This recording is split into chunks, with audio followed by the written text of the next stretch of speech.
Hi guys, it's Em. And Joe! And we are here to do another podcast in Chicago. Because Emily, as my mother quite hilariously told the customs officer, is piggybacking on her mother's trip to Chicago and taking full advantage of the fact that she is coming to Chicago for a conference. I love customs people, guys. I've always had such hilarious experiences with them. So a couple of administrative things as always before we get started. If you got here through Tumblr, you might want to keep that post open because we will be timestamping as we always do. There's a lot of stuff in here. We're going to probably pretty much run the gamut. We've got some book questions, some personal questions, a lot of hockey questions, and obviously writing questions. So we'll make sure they're all timestamped for you. I don't think this time there's anything too controversial, but who knows with us because sometimes we get into that stuff without meaning to, so you might want to pay attention. For those of you who are doing this through YouTube, we're actually going to start putting the timestamps in the description box or the down bar or whatever you want to call it. So all of your information in terms of timestamping, and then all the links to like the FAQ, to AO3, to the other podcasts, all that kind of stuff will be floating around if you need it. So without further ado, let's get into our questions. Okay, the first 5 questions are more just general questions. And the first one is, what is your favorite book? Which is from Davina, who was awful for asking such a difficult question. Do you want to take this part away? The thing to preface with books for the two of us is we both read a lot, which we've mentioned a couple of times in previous podcasts, but to pick a favorite book is like asking a parent to pick a favorite child, which you just generally don't do, and it's the same for us in books. I guess I always say if I had to pick one, it wouldn't be one, it would be a series because that's the way I roll. And it's actually Nora Roberts' Bride Quartet, and I read it every year like clockwork. I'm almost through Laurel's right now, and it's a really great series. It actually, to me, mirrors Girl Brigade a lot because it's a lot about the female friendships as much as it's about the relationships themselves. So that, hands down, continues to be my favorite. I did read Fangirl, though, about a year ago, and I said this to Joe the other day, and she, like, just about lost her bananas. I don't think I've had a book hangover longer than this book hangover I seem to have from Fangirl. It was so good, it was so on point, and it was so relatable, especially for me, somebody who is a fan fiction author and gets into fandom and all that kind of stuff. And that book absolutely ruined me. Yeah, I do think that's hilarious because I've read Fangirl too, and it's amazing, but I did not have the same reaction to it that Em did. Oh, I have to get you The Perfume Garden. Okay. Kate Lloyd Brown. I lost a friend with that book. When I finished that book, I lost a friend. Okay. It was that good. I have heard you talk about this before. But yes. Okay, so for me, I mean, if we're talking about series that I reread, that tends to be Tamara Pierce's Tortle series. Because I forgot about that one.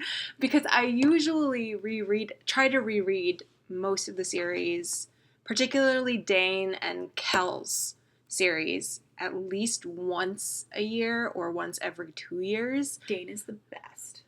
I beg to differ. I love Kel. No, but that was my least favorite. No, Alana's daughter was my least favorite. Because I forgot her name. Anyway, Allie, there we go. And so that is when I reread a lot, and I usually try and reread Mercedes Lackey's Valdemar series. That, because there are so many books in that series, though, I usually end up rereading it, the whole thing. Maybe not the whole thing. Several of the trilogies, at least, maybe once every 3 years. But current favorite series are basically anything by Brandon Sanderson because that man's command of world building is insane, and somehow he does this thing where he gives you all the information you need, and yet at the end of each book he still blows your mind. And then when you get to the end of like the trilogy, say like Mistborn, if your head hasn't already exploded, your entire body explodes because you're just like, what? So I love Brandon Sanderson. And so I think we'll just leave that question at that because we can probably talk for days. Yeah, we can probably do an entire podcast on books and stuff. So moving on to question number 2. What are your pet peeves when it comes to fan fiction writing? Jealousy trope.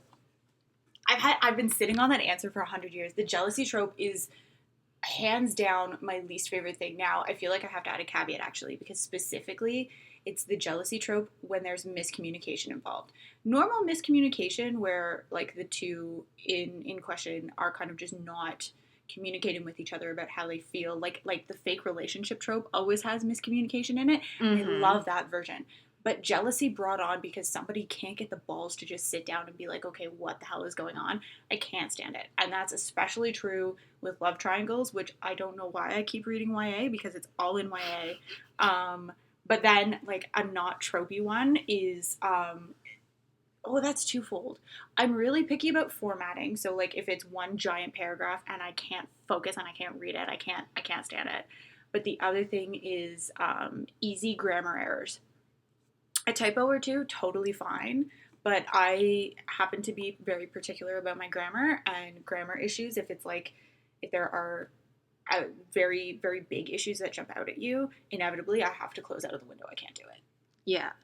This is a case of brain twins, because she basically said everything that I agree with. This is why we write together. Yeah. Like, I hate any sort of love triangle, love polygon, as I think I mentioned in our first podcast. I think it might have been that one. So, and yeah, in terms of easy grammar mistakes, if there is, like, something like that, it tends to just throw me right out of the story. And that's the hardest part. Which, like, sometimes to an extent we can't really throw stones because we don't use a beta reader. Like, we edit our own work, which is kind of weird and interesting because I'm thinking, like, Geordie. I did so little editing in Geordie because I had been in there, like, all day, every day for 2 weeks straight or something stupid, and I couldn't read it anymore. So any typos in Geordie, for example, are just because I couldn't look at it anymore, and Joe did most of the editing. And you bring a beta reader in so that you have not a neutral third party, but a third set of eyes that isn't as invested in the story as you are. Exactly. Oh my god, I couldn't look at that. I could not look at that story anymore. Yeah, and I think with the way that we write, we've been writing together for so long that sometimes we just don't even notice our own little mistakes. So, and I don't notice yours sometimes too, where I'm reading.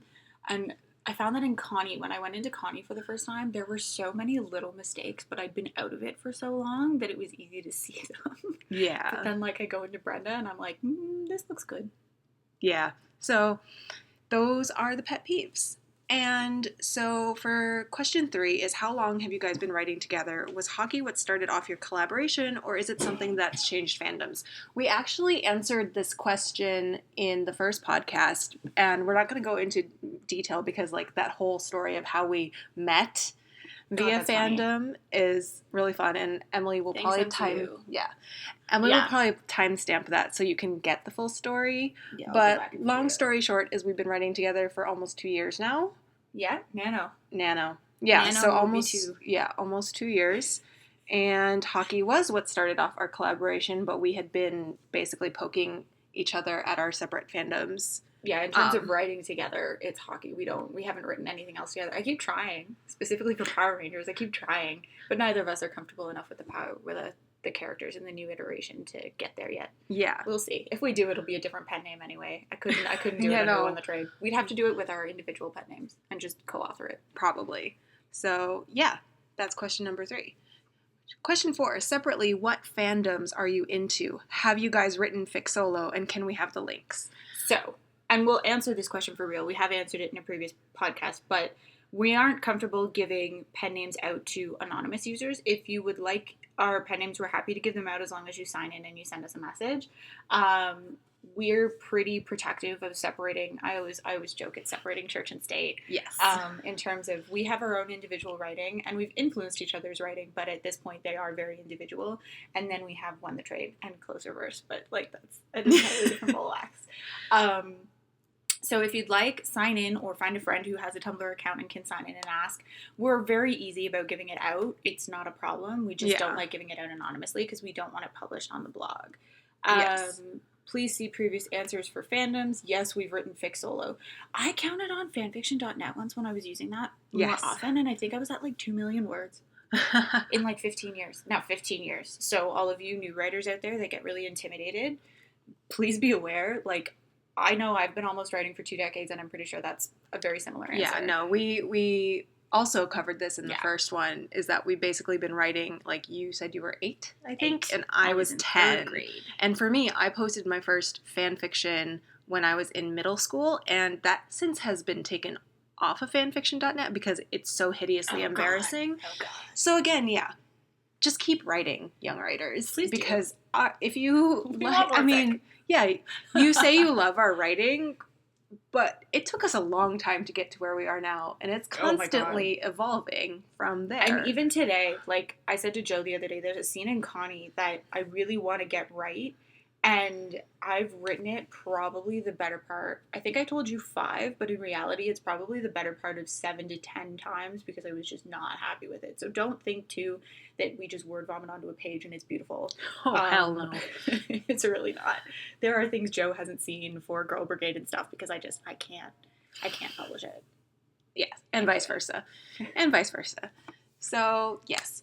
Question 5. Your schedules have gone crazy this year. How do you find time? I find it incredible that you still find time to write amazing things. Short answer is you make the time. I was going to go with magic, but yes. Actually, it's about to get really interesting. I'm going back to school next month, and my schedule will completely change. So it'll be really interesting over the next 6 months probably to see how our writing evolves and what happens, because we've got plans, but you guys know because we've mentioned it before. We've mentioned it in answers to asks, the whole 9 yards. We go in with a plan, and sometimes that's not even close to what happens. It's true. Please excuse the siren. Yes, if you can hear that, we apologize, even though we're like on the 7th floor of a hotel. So, but it is facing the street. So, in any case, yes. They're not coming for me, I promise.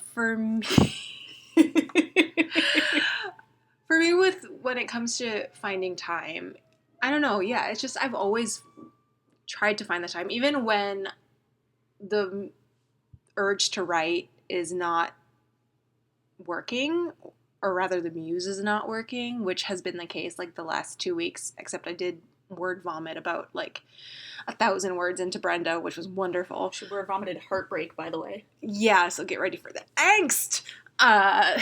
Friends with Benefits was not supposed to be angsty. It's definitely angsty, guys. Definitely angsty. I gotta make it angsty, guys. That's just me. So because I write academically, creative writing is a way to kind of clear my brain and just get away from it. So if I'm stuck doing a journal article, which I currently am, and I hate it very, very much, I will turn to creative writing just to get away from it for a little bit. Her level of procrastination on academic things, if she can do creative things, is unparalleled. And sometimes I admire it, and sometimes it's scary. Hey, I still managed to get my PhD, so yes. But at this point, I am officially Dr. Joe with the funny hat and the crazy robes. So, woohoo! Legit, you guys saw the fic for that. We wrote fic for that. I was very grateful. What am I talking about? Oh, my schedule. Okay, schedule. Yeah. No, I always write actually during Jay's games, and it's harder for me during the hockey season because we've started the live gifting thing, and so I actually find sports events really soothing to write to. So I don't write as much during the hockey season because I seem to be gifting a lot, which is not a big deal because obviously there's days that don't have games and whatever. And I was lucky over the last probably year and a half, 2 years to have a job that was flexible enough that oftentimes I could write during the day. So I actually got a lot of writing done in between tasks for work because, like Joe said, creative writing is a great way to clear your mind. And sometimes you have to let things percolate in the background so you can balance it with work really well. But that was a lot of writing is making time. Even if it's 10 minutes, even if it's 20 minutes, even if you hate everything you've written, count yourself accomplished when you put words on a page because that's probably the hardest thing to do. That is the hardest part. And then, once you actually have words on the page, they can be edited, which is the amazing thing. So, I mean, that's sort of what gets me through academic writing as well. Like, it'll be so bad the first 10, 20 times, but as long as you have something to actually work with, you're good to go. So, that is the end of question number 5, and now we move into the general hockey section. And number 6 is, if you were a hockey player, what position would you want to play and what team would you like to play with? And, I can answer this straight away. I would be a defenseman. I don't really have an explanation about that, but I know that I would be a defenseman. Your lower body strength is dumb. That's why you're a defenseman. Don't be ridiculous. I guess. So, and then what team would we play for? I guess if it was the NHL, I have to think on the NHL. NWHL, Buffalo Buttes. Straight up. You could be Falsey's partner. I could.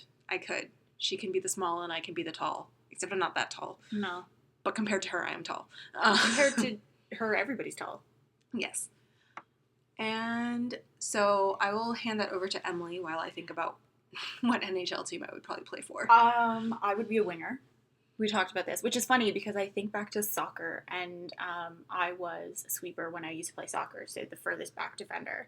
But we were talking about this yesterday, and I said, yeah, I think I'd be a winger. And Joe went, yeah, that makes a lot of sense. I like to think the strategy of the way I play a game is up there, and I dove headfirst into strategy ever since getting into hockey, and it's just stupid.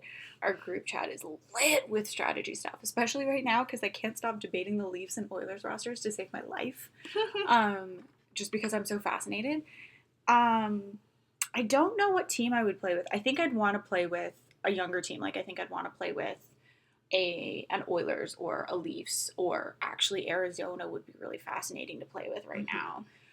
I don't think I'd want to play with a Western team though, which is funny because I just said Arizona and Edmonton, and they're both Western Conference teams. Just because I think the physicality of that game wouldn't work for me, but I don't know that for a fact. We were talking about women's teams last night, and I immediately said Montreal, and Joe was like, wouldn't you want to play for Toronto? And I don't know, I think I'd want to play with Poulin. And I think that would really factor in, and like have the history of Julie Chu there, and yes, which is true. Funny because that would be playing for a French team, and my French is atrocious. If it exists. But Julie Chu does not speak French as far as I know. Relevant. I mean, she's probably picked up a good amount having lived in Montreal the last few years, but yeah, and it's funny that you say you probably wouldn't be in a Western Conference team. I would probably be in a Western Conference team. You'd play for Nashville. I don't know why we're not talking. I don't know why this is. You'd pick a D-corps in the NHL that's that hardcore. So you're looking at your Nashvilles. You're looking at, is Columbus building a D-corps? I don't remember. Florida used to be building a D-corps. Columbus is building a pretty darn good young D-corps. So yeah, it would probably be Nashville just because of the strength of it, and probably my playing style would match up with, say, PK or Roman. And I'm not saying that just because they're my husbands, but it just worked out that way because Columbus has Seth Jones too. Yeah. So. And yeah, I mean, with the way Seth Jones and Zach Werenski and Ryan Murray play, I'd say CBJ or Nashville, even though CBJ is not Western Conference, but they play kind of like a Western Conference team. Metro's just stupid. So, okay. That was number 6. Number 7, if you had to pick a player who is currently in the NHL, who would be your favorite? Mitch Marner. If that's a question for anybody right now, we need to have a serious discussion about, like, my issues. But Mitch Marner, that's not even a question for me. Yeah. My favorite player. Yeah, my favorite player is Eichel. But if we were talking about picking a favorite sort of shift, as in favorite goalie, favorite defenseman, right wing, left wing, center, I'll let Emily take that one away because we had such a debate over this. And I'm still debating it, which is funny because I feel like I have a young and an old version because, like, I think I'd have to take McDavid as my center. I don't think that's a question for me. Even with Crosby, the things that McDavid's going to be able to do in 5 years and 10 years, it's just going to be stupid. Marner would be my winger because you need a speedy winger to go with a center like McDavid. And assuming Marner is the one winger, I'm looking at a Hyman-esque player. I want to say Hyman because he's young, he's speedy, but you're looking at somebody who's going to go into the corners and fight for that puck on your left wing. And that's the way Hyman plays the game. I don't think I'm set on Hyman for that position, though, because I feel like there are better left wingers to go into the corners and stuff. Jamie Benn. We talked about Jamie Benn, though I can't remember if he's right or left wing. But that's the kind of player I'd want, somebody who can complement the skills of McDavid and then the speed. Now, it would be interesting because Marner and McDavid are both serious hardcore playmakers. So it would be interesting to see them play together. It would be. Defenseman. Jamie Benn is a left winger. See, I could have Jamie Benn on my left wing. Jamie Benn. See, this is where you get in the debate of the Olympics, though, because this is literally where this debate spiraled to every time. Because you think, like, McDavid and Jamie Benn, and who do you put on your right wing? God, anybody. Put anybody. And the other benefit to Jamie Benn, this is where is the size, especially with McDavid and Marner. You do need somebody with a little bit more size on that line. Yeah, just to kind of clear people away and Jamie Benn give them room to work. So thick, my God. So a defender, I always stumble on, because there are so many good ones. I want to see. You know what? I think I'd pick like Carlson or Tanger. In part, maybe. Well, so I think I'd pick Carlson if Hyman was going to be my left winger, because Hyman would be the little shit on that shift. I'm not picking a pairing. I'm just picking one. Yeah.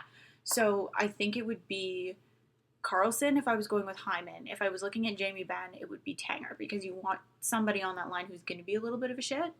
And I like players that are a little bit of a shit. And I wholly understand people who like...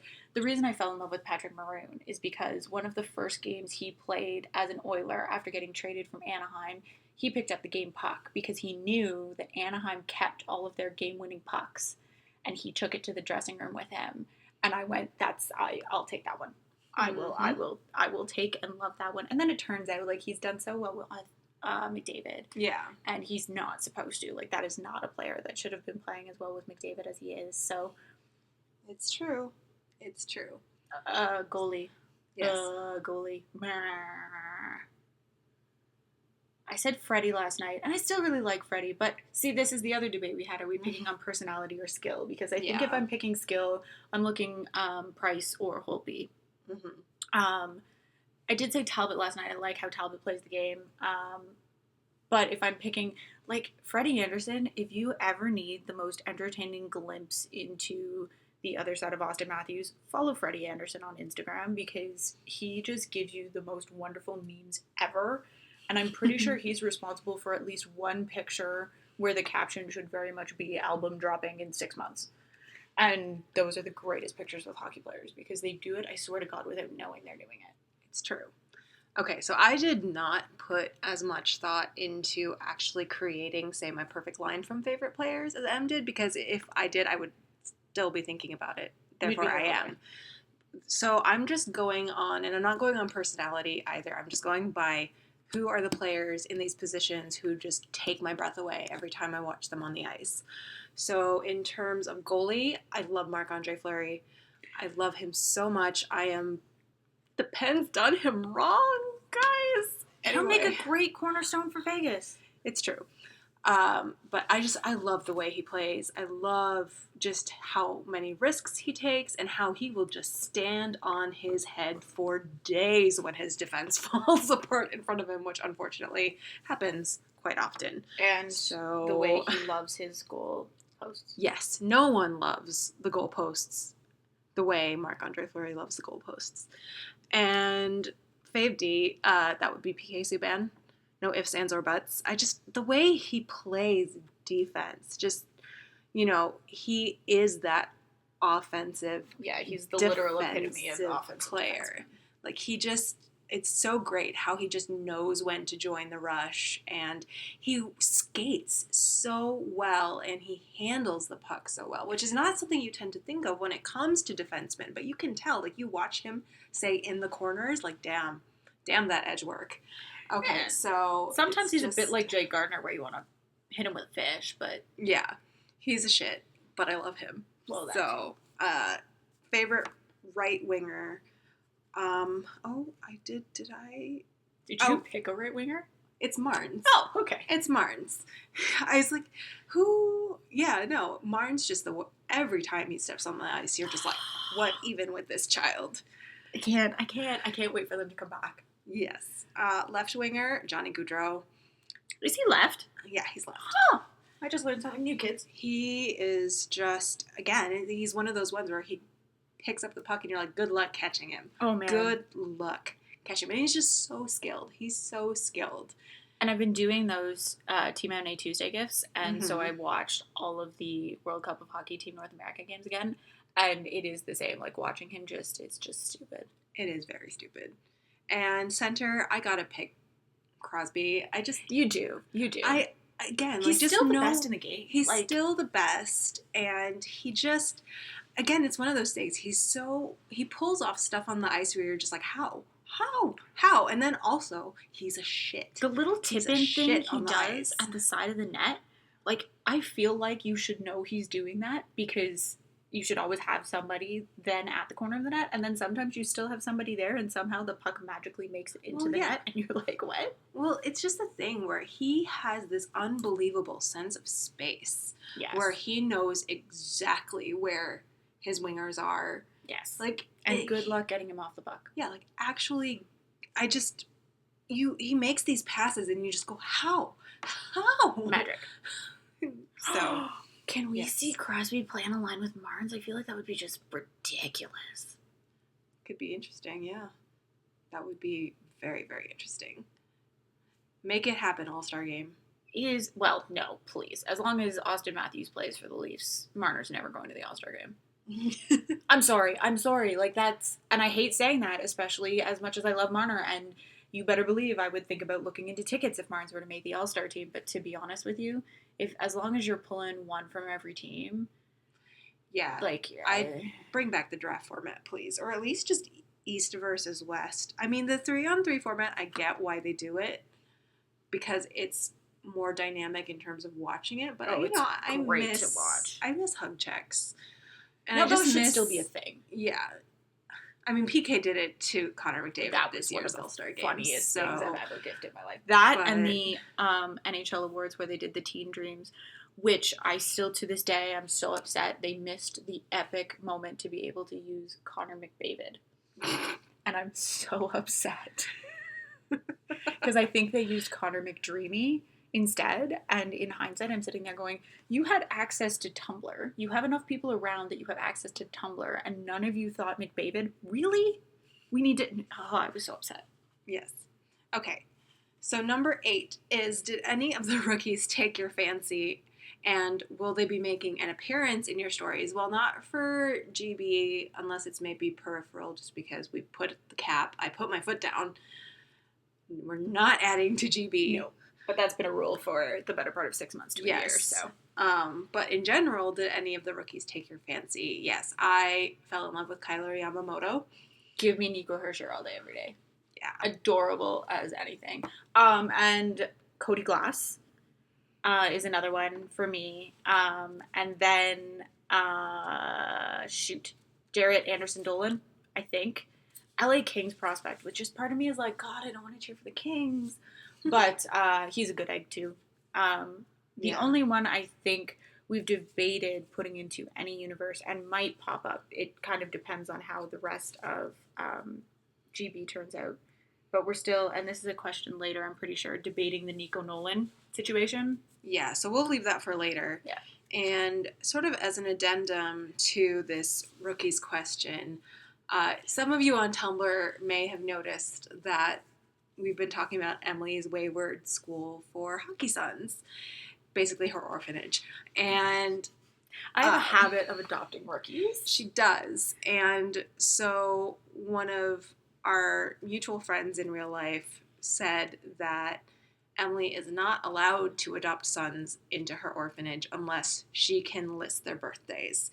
And so Emily has made flashcards, and now we are getting to the portion where I will quiz Emily on the birthdays of all of these Wayward Hockey Sons. And the rules are, if she gets the date wrong, she cannot adopt the son right now. Which is going to be so frustrating because I know for some of them the year is either this one or this one, and I'm going to get them wrong. Yes, but she can adopt them later on. It's just that for right now, if she does not get the date absolutely correct, they will not be entering the orphanage. Watch me mess up Ike's year. Watch me do that. It's messing me up, the whole thing where you have to be a certain age by like September 1st, because it means that, for example, Matthews and Marner are the same age. So you have to remember they're the same year, even though they're not the same draft year. It's very frustrating. Yes. Did you shuffle them? Yes, I did shuffle them. They were in alphabetical order, you rude human. Actually, I don't think they were. I have no idea what order they were in. They might have been, but yeah. Okay, let's go. All right. Alex DeBrincat. December. 1897. Okay, that is correct. Oh, shoot. That must hold the flashcards correctly. Matthew Kachuk. The 11th of December, 97. Okay. I knew that because he and Brinksy were right back to back. Jake Bean. June. Okay. 9th. Mm-hmm. Beaner was drafted with 97. No. Shit, 98. Sorry, guys. Oh, that was... Sorry, Canada. William Nylander. 96. May 1st. Okay. Carter Hart. Oh, crap. Carter Hart's August 13th. 97? No. Fuck. 98. Nico Hischier. Not December. Jeez, Emily. January. Early 4. 99. Yes. Yes. That one would have made me sad. Dylan Strome. March 7th. 97. Okay. Braden Point. I almost said May. It's not. It's March 13th. And he's a 96er. Yes. Let's go with... Makes me feel better that I'm only at 2. Matt Barzal. May 26th, 97. Okay. Guys, side note story about Matt Barzal, because this was like the thing that made my day. So I have a friend of mine in New York State. I want to say she's in Long Island, and I'm sorry if I got that wrong. Not that necessarily you're going to be listening, P. And she actually got to go to like the prospect skills competition, and she sent me a video of Matt Barzal, and she sent it to me when I was having a really bad day. And guys, you should all have friends that do that for you, because she made my life. It is an awesome video. He's just, giving a shout out, and it's great. Okay. Travis Konechny. Oh my god, I totally just brain farted.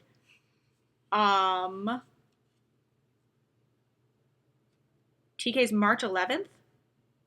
No. It's 97, and it's March, and it is the 11th. Yes, it is. You did not make him angrier. Yay. Connor Ingram. March 31st. 90... crap. 8? No. 7. See, as you can tell, I just mixed up my goalies. Cody Glass. 0401 99. Yes. April 1st, 99. Yes, indeed. Noah Hannafin. January 25th, 97. Yes. I literally had to go, Emily Ikes is a 96, which means Hanny's a 97. Connor McDavid. January 13th, 97. Okay, good. Yeah, that one would have also upset me, but I got that one wrong. Lawson Krause. June 23rd, 97. Okay. Jack Eichel. October, oh my god, brain work. 28, 96. Okay. 28 completely blue screened on me. Mitch Marner. May 5th, 97. He chipped his tooth on his birthday. He's a Cinco de Mayo baby. Last but not least, Austin Matthews. September 17th, 97. Oh, I almost said 98. All right, so she actually only missed 3, guys. And they're not... That's very impressive. Like, I can also... The fun part is, like, I'm looking at this. It's like, you're a Hurricane. You're a D-man Hurricane. You are a Philly. And this dude is in the Tampa system, which is just going to be a mess. God, Tampa, stop. 11, 12, 13, 14, 15. So that is 15 sons officially accepted into Emily's School of Wayward Hockey Sons. Out of 18. All right. So question number 9. Now that we've had fun.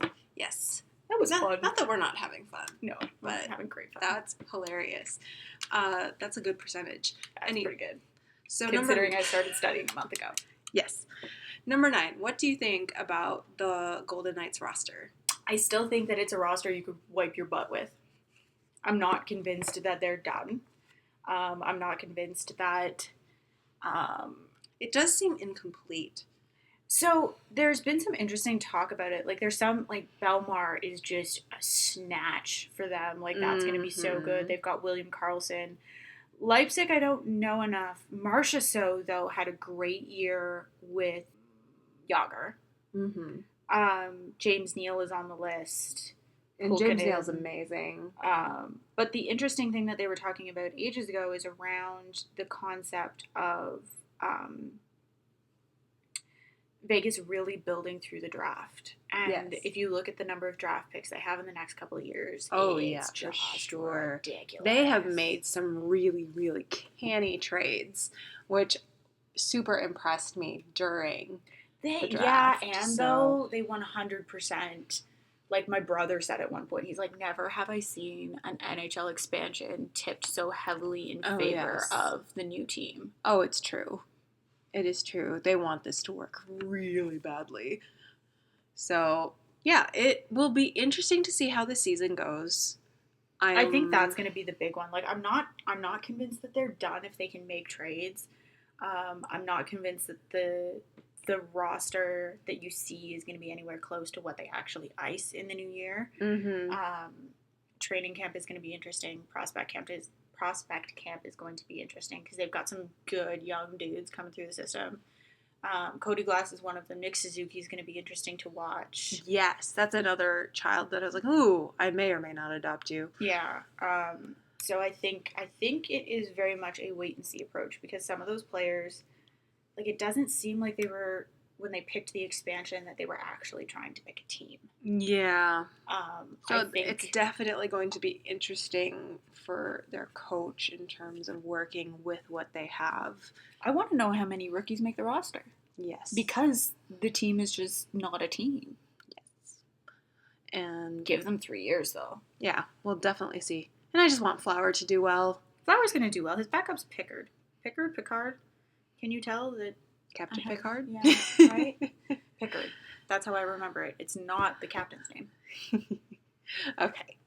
And final question in this section. If you could meet a hockey player and only ask one question, which player would it be and what would be the question? I'm not going to take this one seriously because it will be, I would meet PK Subban and ask, will you marry me?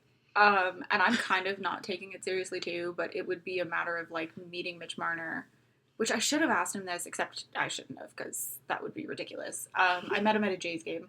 And just be like, why are you like this? Like, I feel like I'd ask that for so many players, though. Sometimes I think I'd ask McDavid what it's like what he sees when he's out on the ice because he's such a playmaker. So I feel like it's one of those things I'd want to be like, explain to me how your brain works when you have to make a decision in a split second. If I were to be taking this seriously, because I think that, like, to ask Crosby or McDavid that question would just be, Taves would be another one that would be really good to ask that question to. Oh yeah, just like, especially in terms of someone who is such an amazing two-way forward. Like, what do you see when you get on the ice? And that's the other thing I always like wonder to myself is, do the players when they're playing see the colors of the people on the ice, or do they just know and take a guess? Like, I've seen Bosey make passes up the ice just trusting that Marner's going to be there. So I have lots of questions, but I think if I were to not take this seriously, it would be to ask Mitch Marner, why are you like this? And if I were to take it seriously, it would be a Crosby or a McDavid and just be like, explain to me what the ice looks like to you when you're in a game situation. Yes. Because I find that fascinating. Yeah. Don't ever let me meet Connor McDavid. That would just be a bad idea. Yeah. No, if I were going to take it seriously, it would be the same as but I would be asking, like, Carey Price. Because this is, again, I guess, just me automatically picking D-man for my position. I'm really interested in the defensive aspects, and so it would be Carey Price. How do you work as a goalie? My goodness. How do you not throw chairs at your defenseman? Yes, and then just again, PK Subban, like, what do you see? How do you know what to do? How do you know when to join the rush? Being a great offensive defenseman. So, all right, moving on to the section that is just hockey writing, which is the biggest section. The question number 11. Eberle just got traded to the Islanders for Ryan Strome. Will this affect GB? AKA the giant, because this is what, 11, 12, and 13 is all around GB and the Eberle Ryan Storm trade. So we might just go 1 to 2 to 3. Like, it might not. That's we true. might not stop. Number 12 is interested to see how the trade of Ebbs affects the Kidline story if we decide to write about it. Ebbs to the Islanders means he's closer to Halsey, but now Ryan is all alone. And number 13 is how does Dylan react to Ryan being an Oiler? So, this is hard because and unfortunately, Joe's wonderful timeline of life is at home. Yeah, I forgot to take a picture of it when it came up. The whole concept, too, is where's Taylor's trade in GB? I think at the end of the day, and I kind of felt this as I was watching Edmonton this year, I think Nuge is the one who's the most centered in Edmonton right now and the most secure in Edmonton. I think what we saw out of Eberle this season was a guy who isn't sure where he's supposed to fit on the roster, isn't sure about the direction of the club anymore either, and therefore unsure as to how he fits and all of those little details. And that definitely showed in his play. He was on my fantasy team, and then I dropped him. So and you know, you couldn't find a line he could jive with. It's true. Nuge went into that third line center position and just, I don't know, made himself at home. Now, he'd played that on the World Cup team, so he had some experience playing with McClellan or under McClellan as a third-line center. But I think that was one of the big differences between Nuge and Eberle this year. So I think for Eberle, and I thought this just as a general thing because I have a friend who's a huge Oilers fan, I think it's a clean slate. So I think as much as they're sad to be separated, I think if you look at the three of them, like especially with Taylor going first, as in traded first, it's better for Taylor to have Eberle that close because I think Ryan was more secure with the rest of the team as well. And then you still have Ryan to look over little baby Connor and you know that baby Connor will be like, yes, I will take care of Nuge. And Nuge just goes, oh, honey. And be that support structure. And yes. And it still gives Taylor and Ebbs, who, you know, were also together the extra year. Like, let's not forget that. Yes. They are, if we're taking real-life geography, the rumor is 35 minutes apart. Because apparently Eberle said that in a podcast. He bought a condo in Manhattan that's about 35 minutes from Halsey in New Jersey. And you just kind of go, you are codependent AF. Yes. So I think in terms of the dynamics in GB, which we're not sure if we will write, just in terms of the stories that are coming up. I don't think they're going to fit. It probably won't, it probably won't fit. They probably won't really come up. Because Jersey's not going to come up, and the Islanders aren't really going to come up either. Because I'm trying to think, like, Latz, like, what are we down to? We're down to Latz, Hanny, Austin, and Clarissa. Is that it? No, Mal. But Mal's Detroit, so that's not going to come up. It's Detroit and Boston. No. So we probably, unless we do it as a ficlet or Emily gets the urge to write Kidline, which happens on occasion. And actually Kidline's in the snippet, the All-Star Game snippet that we're trying to knock out before Emily goes back to Toronto.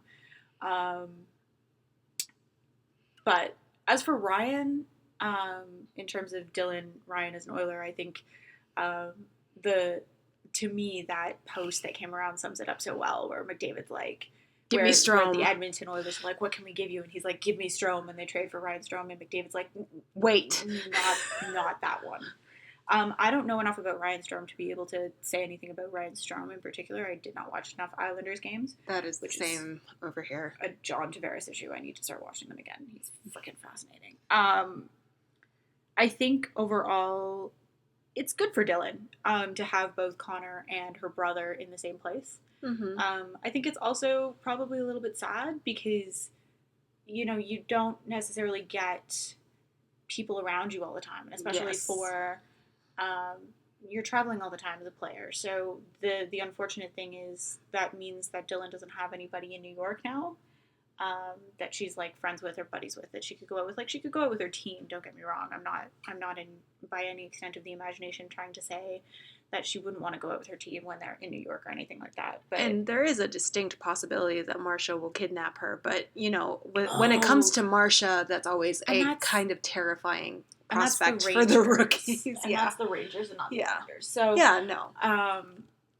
But I think it is exciting. I think it is exciting for Dylan to have them both at the same. Now it does change the way then that she would go to Edmonton, right? Because she's got Ryan as a girl, she's got Connor, her best friend, and Ryan, her brother. Mm-hmm. So it would be interesting because, especially, we've talked 100 times about how Connor and Dylan, despite being BFFs, are super possessive of each other. Yes. So, how does Dylan balance Nuge even, and then now her brother on top of wanting to spend time with Connor and Connor, because she's very yes. Yeah. So I don't know. We'll see if that pops up at all, but given the roster of players coming up for GB, it is not likely to happen unless some sort of figlet pops up. Which it might. We never know. Yeah, we never say never when it comes to these kinds of things. We did not mean to write an ASG 2017. That's true. I'm just saying. Okay, question 14, which kind of leads into question 15, so I'm going to read both of these together, is are we going to learn more about the early years of GB, like what happened between Tyler and Marcia? How was Sid treated at the beginning? I feel like that I'm going to move that to question 16. Basically, it's all about, like, what are the early years of GB like, and how do we explore the relationship between the... We always talk about them as, like, the core three, the Sid, the Marcia, the Danny. Yeah, it's the triumvirate, basically. Yeah. It's all of it's the first, the mom, and the crazy aunt. So we'll talk about that. In terms of the early years of GB, there's not going to be a dedicated story about it, because we've said this in a previous podcast. It's really, especially in terms of Sid's story, that's really not what we're exploring. Especially in terms of Sid's story, because Emily is still low-key sitting on the Marcia and Danny eggs, and depending on how GB falls down, those basically eggs may or may not hatch. Yes, I need to be convinced is the thing. So, not that I don't want to write them, but... Well, and I know the perfect way to convince her, but I am not in a position to poke that bear. I'm not even in the position to poke the Michelle bear. We talked about that the other day. Like, we really can't start anything new right now. We have way too much on the go. So, yes, if it's something that will be up for negotiation once we've written and we're talking the GB stories. We're talking a good year and a half out. So, like, don't hold your breath. Sorry. But in terms of actually exploring Danny, Marcia, and Sid's relationship, especially in the early years and the early bits of GB, we have talked about Sid's concussion story. Yes. That's going to be in the previous podcast. And that is something we do want to write. Yeah. Absolutely. Yeah. As a sort of, not standalone story. It's a snippet story. It's the same snippet kind of concept as Don't Kill Roman as Communication Baby. Yeah, because it's the perspective of Marcia and Danny and Tyler and Ryan during... How to care for your concussed... Sidney Crosby. With bonus and Carrie. Well, Tyler's in it too. I did say Tyler. Oh, I wasn't listening. No, I was listening. That's not true. I just missed Tyler, because the thing about concussion, this loops into this question too, is the snippet we theoretically have planned for both Marcia and Tyler, I think both touch on the disagreement, we'll call it, between Marcia and Tyler in the early years. So you'll learn bits and pieces about that too. That was one of the things that, like... Yeah, and we kind of touched on it in Tyler's story. I don't think we've ever explained it, though. We never explained it, but it's, it was Tyler's wild child phase in Boston, and Marcia treating her like one of her younger brothers when that wasn't really the way to go about it. It's the carrot and the stick. Marcia was the stick. Yeah. Brian was the carrot. Exactly.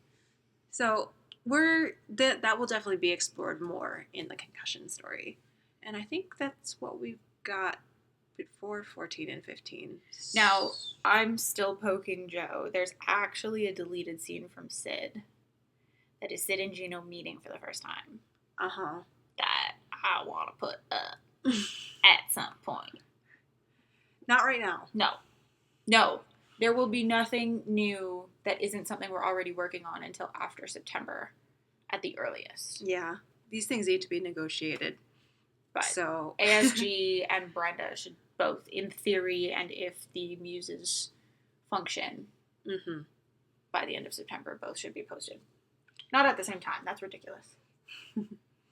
So, yeah, we'll see about that Sid Gino thing, which actually leads into, I guess, sort of 16, which was how was Sid treated in the beginning? How did the teams react in the beginning to a female in the league, and how have things changed? So, well, this is another thing that we touched on. We've touched on the change previous thing in a previous, but we've never talked about Sid originally coming into the league and what that would have meant and how they would have reacted. We've talked about it in general terms, in terms of how do you play with a woman. Yeah, I feel like in my mind, for the hockey verses I've written on my own, it would be very similar to my Regina and Maria Hill. It's definitely an adjustment. Now, here's a question, though. If Gino's been watching Sid play, is it easier for her because Gino's had her back from day one? Easier in the sense that he does have her back, but I mean, he's her teammate, and that only goes so far when you have the rest of the league kind of treating you so crap. Does Gino go bare in the locker room one day and rip the locker room apart about defending Sid out on the ice? He probably does, but then Sid would probably do the same thing that Maria does. And I'm thinking when you've got, I mean, look, the Pens just signed on, traded for Ryan Reeves, because there's nobody there to protect Sid when they target players. Yeah. So it's just a fine balance, because she doesn't want, and it would still necessarily someone to have to do that, but at the same time she'll also get that it is something that her teammates want to do for her. It's that delicate balance. And it's the difference between saying they're doing it because I'm another player and they're doing it because I'm a girl. Yes. And separating those two things. Yeah. And I mean, it's definitely not roses. And I mean, even now it's not roses. We've mentioned it a few times, yes, players in the league have become more used to playing with women from the bottom up, from juniors and so on. But there are still, there are always going to be those people who just are not okay with it and will act like shitheads, and that's just what you have to deal with. But it's not to the same extent as it would have been earlier in the league, when you have a whole bunch of players who have never had to play with a woman before. And I guess we'll just leave it at that.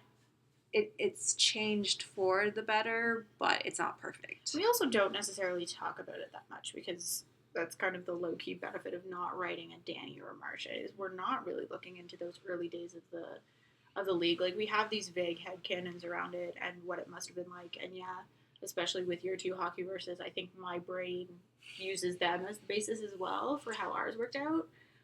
Yeah, and for me, it would, writing it again in GB, would be writing it again, because that is kind of how I figure it. I don't... Especially for Sid.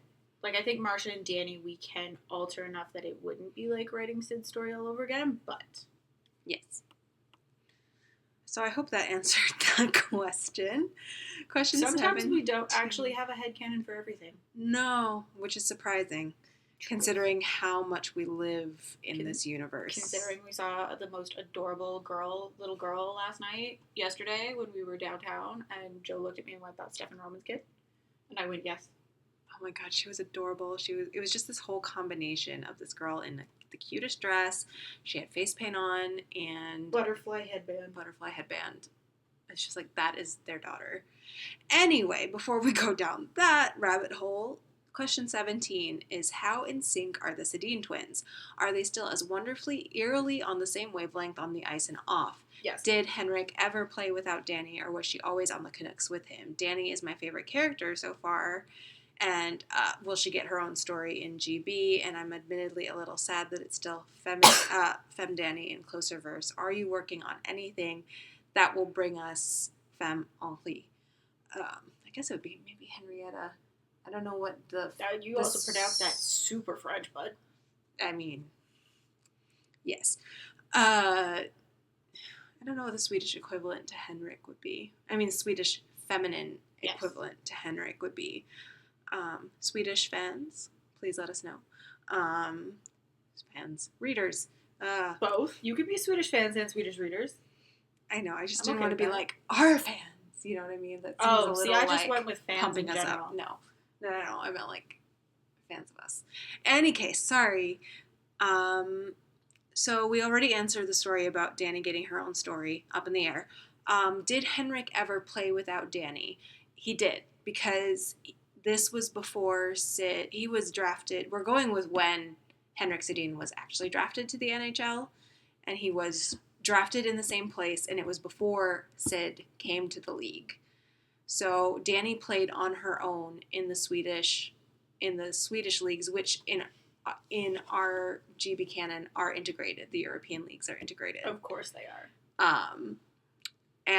But once Sid entered the picture in the NHL, you can bet your butt that Henrik turned I think to that would have been the last Canucks straw management and was just like, "You are bringing my sister over." And I think that would have been the last straw with Canucks management too. Just like, he's definitely been poking the whole time. He's definitely been like treading the waters, testing him out, trying to see if it's a possibility. And then Sid gets drafted and he goes, see?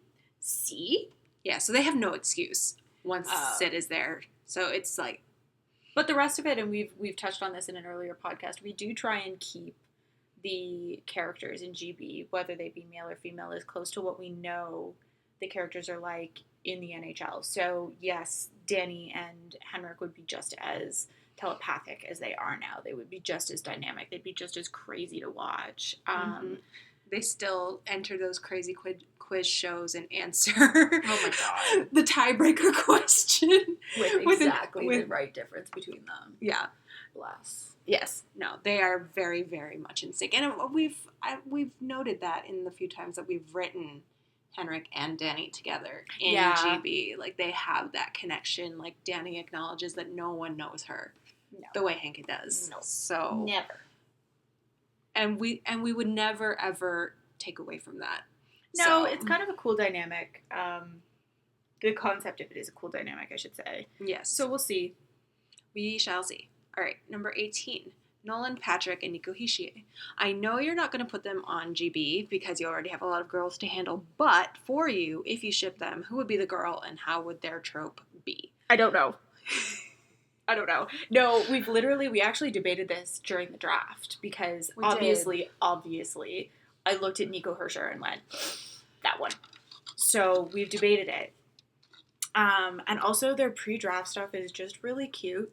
Because you can tell they're so buddy-buddy about the whole thing. And whether they care or not is a different discussion, right? But it's so markedly different from the last 2 years that have been really rivalry-focused. And both Nico and Nolan, like, from the beginning, were both, like, not happening. Which is just hilarious because if we're talking about an actual rivalry narrative, Nolan and Nico have that in terms of the Battle of the Turnpike. It's Philly and it's New Jersey. So if there was ever going to actually be a rivalry narrative that makes sense, it would be that one. Also, Taylor Hall gets a new rookie to adopt. Yes. We talked about that. That's great. I love that. That's hilarious. We waffle back and forth because, so I picked up a hockey news at the airport when I was at Pearson, and there's an article in it about Nolan Patrick, and it goes into how much of a hunter he is. And I texted Joe immediately, and I went, this is such an interesting dynamic to play with. Because either it's hard eyes for Nico because, again, you're getting another tough Jack-like female that's like, nah, I'm going to do my thing. Like, you do you, that's fine. But I have me, and I'm going to continue to be me, and you can go F yourself. Because I think if I look at the two of them, it's one of those, Nolan is that hard heart, but inside it's all mush. And Nico is just straight up mush. So true. And Nico is just straight up mush. So there's so many cool dynamics you can play with, whether you make one the girl or the other the girl, in terms of a closer dynamic. I don't think we've gotten that far. Like, I mean, there's so many other... Joe still owes me Phil and Bosie smut.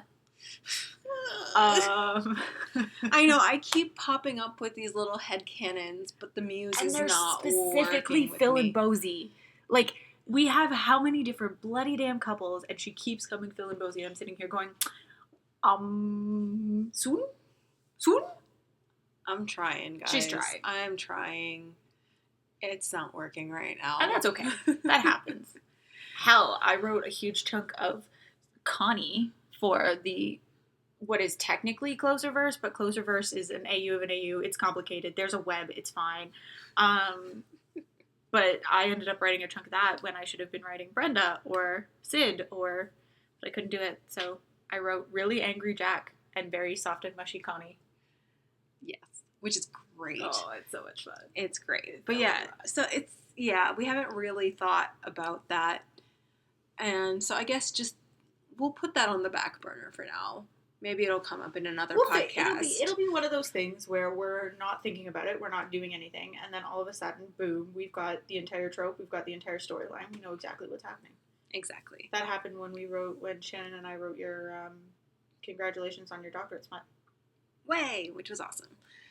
So, yes, either way, though, yeah, Nico would be the mushiest. Like, just watching that pre-draft stuff is just like, are you kidding me? Are you guys actually kidding me? Okay.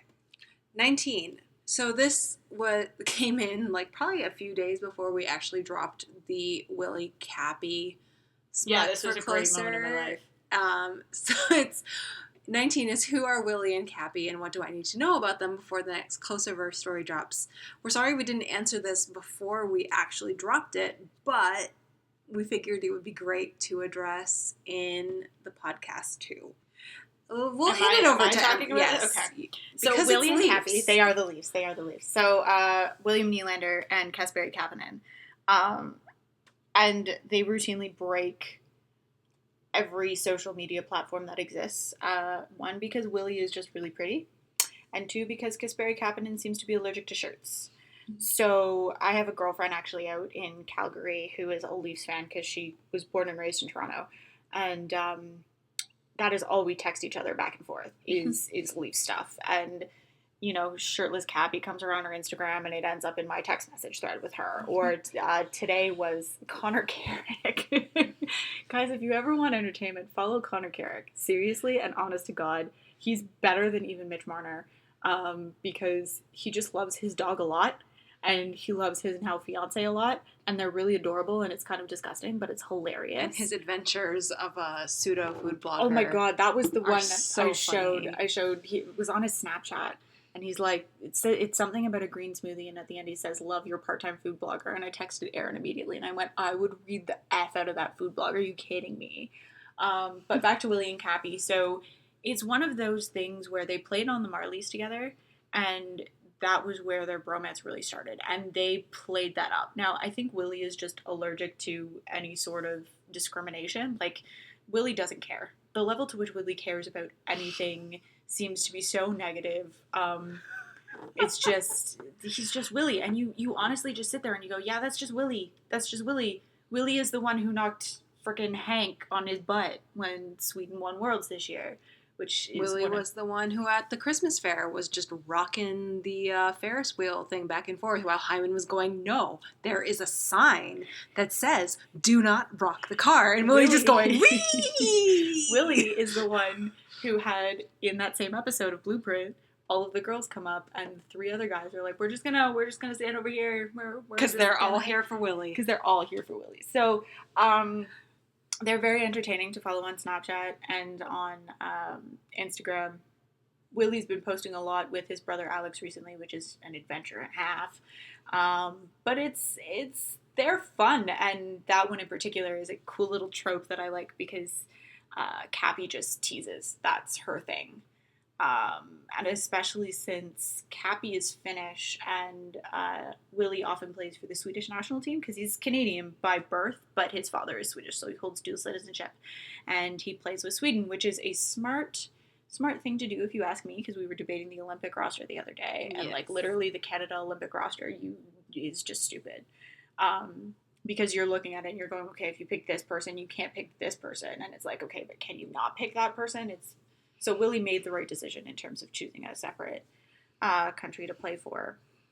But their trope is very much about texting and teasing and the pictures and the whole thing. So if you missed the Willie Cappy, go check it out. I may or may not remember to link it. I'm not going to guarantee that. But it's obviously on AO3 and it's wandering around the blog somewhere. I can't remember what it got tagged with. So yeah. It's fun. It's just a fun dynamic. But all of Closerverse is fun. Like, I mean, that's what's the Yes. coolest part about Closerverse is we put a lot of the heavier stuff into GB because we've given ourselves a lot more space to explore the heavier stuff because, you know, all of those are like 15K minimum. Yeah. Whereas Closerverse is smut bingo. Yeah, I think Carrie and PK is the longest because Carrie couldn't stop having feelings, but I don't know that for a fact. Yes. Okay. 20. I love all the different ways authors handle the Stromarner hate-love transition. I'm especially thinking of Dylan's story in GB and the Small Town Christmas Story. Do you have a favorite headcanon, and why is their silliness so emotionally satisfying? Okay, I can answer this because it's my trope. Yes. It's enemies to friends to lovers, and that's why I love it so much. I just love Midgie and well, yes, that too. It is very much like I think I have the little things that I remember about, you know, their relationship. You think the fruit salad Instagram thing, or Cabby in Finland when they played in World Juniors together. Or, gosh, what was it? The draft thing where Stromer's water bottle has a hole in it, and Marner's right there to get the leftovers. Yeah, that was a good one too. Like it just, and it's funny ships itself. Ships itself. I mean, no, but honestly, ships itself. Yeah. But so does the OT3, right? So does Mixer Marner. Because the way they just interacted at the draft. Now, you kind of sit there and you go, all three of them are born and raised GTA boys. Like, as if they weren't going to interact. As if. And the Stroms hold a hockey tournament every year with the McLeods. So, McLeods. I never pronounced that one correctly for Mikey. That's why I just call him Mikey. But I think that one, in terms of the shipping, is it's so easy to ship because they talk about each other so easily, they chirp each other so easily, but they're so easily buddies. Like, you can see the way that they interact with each other, especially, there's a great moment of Stromer hugging Marner at the draft, for example. Yes. You've got fruit salad. You've got the way that they chirp each other about how Stromer is convinced everybody wants to hear singing via Snapchat. Yes. And so it's really easy to ship. And Marner in particular is a pretty effusive personality, which was what was really interesting about meeting him because it was almost like because he was there as a fan of the Jays. So, but it's just easy to work with because you know so much about them because they are so active on social media and they are so good at what they do and they're great with the media too. There's hilarious, I think it's in a Blueprint moment for Mitch when in the early days on the Leafs this season, he got interviewed by Christine Simpson. And I am of the firm belief that there are particular reporters that players feel particularly comfortable with, and so they respond to them very differently, and they're more likely to open up in certain situations. I think the Heritage Classic, Scott Oak and Connor McDavid, the way Connor McDavid interacted with Scott Oak was very, very happy and part of that might have been playing an outdoor game, but I think there's something about Scott Oak because he's been in the industry so long that puts you at ease. You see it too a lot of times when players interact, and like I only have the Canadian perspective, but James Duthie's another one. A lot of players are usually pretty comfortable with. Bob McKenzie is another one they're usually pretty comfortable with. And then Scott Oak and Christine Simpson for some reason seems to put, and she does a lot of East Coast teams. Like she'll do the Leafs, she'll do the Sens, she'll do the Habs. Am I missing one? I feel like I'm missing one. And there's a great moment where Christine Simpson, they're just kind of like hanging out in the locker room. I don't think she was actually interviewing him at the time, but there was some sort of exchange and he just like laughed and she was laughing really hard. And it's a really cool, not intimate moment because that's not what I mean, but like you see kind of the real person in those situations or the real person. I mean, like I would say it's like, Dan Potash with the Pens. He's basically family. It's really easy for them to just make fun of him. Well, 'cause it's so easy to make fun of Dan Potash. He makes it easy. He's hilarious. But yeah, it's just it's easy to build a relationship with a particular kind of person. So, and then it comes across more on air. Yeah. So yeah, it's just a fun dynamic. It is, basically. And it's always cool. Because it's like they trust those people not to take what they say out of context too much. Yes. So, I know, okay, 21 is, I know you've mentioned the NWHL and FIC. Will they ever be more included like Amanda Kessel, perhaps? We've said this previously as well. There will be a number of NWHL appearances in, Hanny's story. So that will probably be the story where you will see the most in terms of GB in general, unless, I don't know if somewhere down the road we end up writing Olympic stuff. Well, and it kind of depends on where Clarissa turns out and how Austin turns out a little bit, because there's room for, especially with the younger ones, a little bit more of that, just because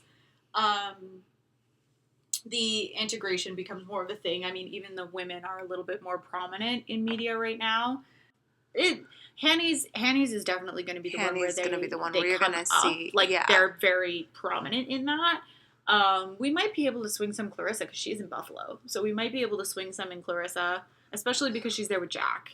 Exactly. But that depends on how Clarissa's story falls down, and we're not totally sure how that looks yet. Yeah. I've mostly been the one messing around in there. And I'm so excited because I swear to God, her headcanon is so much more concrete than mine, and I'm so excited. So excited. So, which actually leads into... Oh, wait, no, sorry. Let's talk about Amanda Kessel first. If I write more Phil and Bosie for Closer, she'll probably pop up there. I'm not sure if she'll pop up in Hanny's. She might pop up a little bit, but not... It's... Just because she's a riveter, it's going to be more... Hanny's will be, of course, more Boston-focused, so you're going to see more... Boston. Yeah. You're going to see more... Pride. Which is just the way it shakes out because of the geography. So... Well, Worlds. Did she play Worlds that year? No. God damn it, concussion. Yeah. She did not. That's so, sad. Wait. Actually, hold. No, I'm fairly certain she didn't. That might have still been concussion. We'll look it up. Yeah. We'll figure it out. So, Amanda Kessel, maybe just little bits, but definitely more Boston players. And then, so speaking of Clarissa, number 22 is, do Poulin and Clarissa have to share their nickname, and do they get to know each other well over it? Yes, they do share the same nickname, because hockey players are just dumb when it comes to nicknames. This is something that will be explored a little bit more in Clarissa, because one of my sort of thematic things in Clarissa will be, like, names. Yeah, that's a big theme for Clarissa, because it's cultural as well. Yes. In terms of her interaction with Poulin, I know we don't have any plans for it. But... No. I mean, what I do have in Clarissa right now does mention her going to World's, like, training camp, but that's for under 18s. Which is World Juniors. Yes, that's what I meant.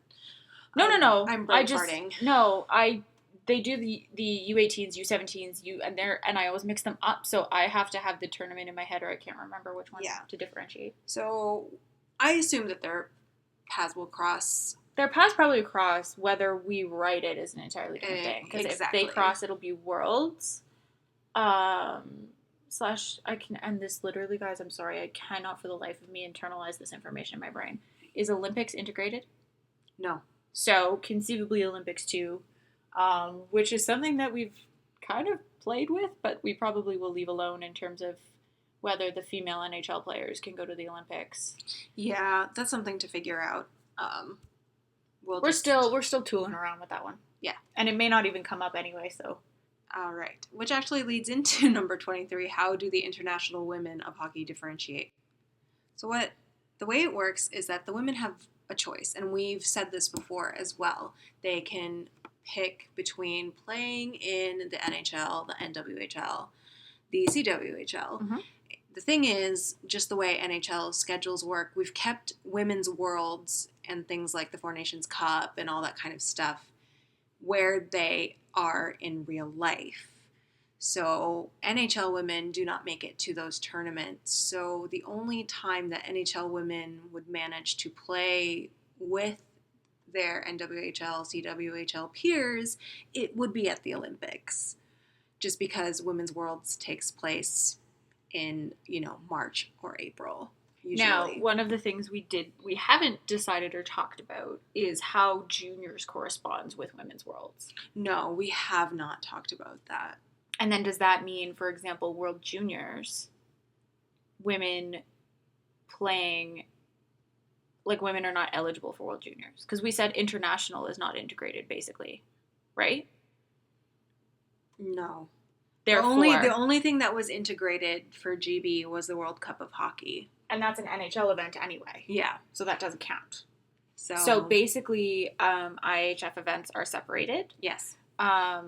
If for no other reason than because reasons. I don't think we really put that much... It just makes it easier. Yeah, and I don't think we put that much thought into whether it was going to matter that much.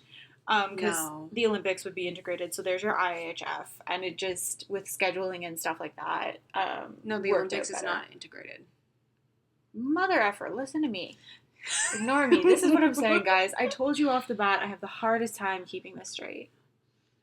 Yeah, she has asked me that at least 5 times. It's so dumb. It's so dumb. Like, honestly, thank God for Joe remembering that, because I swear we'd re-headcanon that every 6 months if it was up to me. I can't remember. Yeah. So bad. So yes, that's how it works. The World Juniors thing is another thing to ponder, but not really. I guess the only one where it would come up is Clarissa. And we'll leave that for when we actually have to deal with Clarissa. Oh, no, World Juniors has to be integrated. Ha! Oh, it has to be. Oh, wait, did we mention it's in Dillon. It? Oh, shoot. It's a huge cornerstone in Dillon. Oh, it shoot. has to be integrated. That's true. So that's integrated.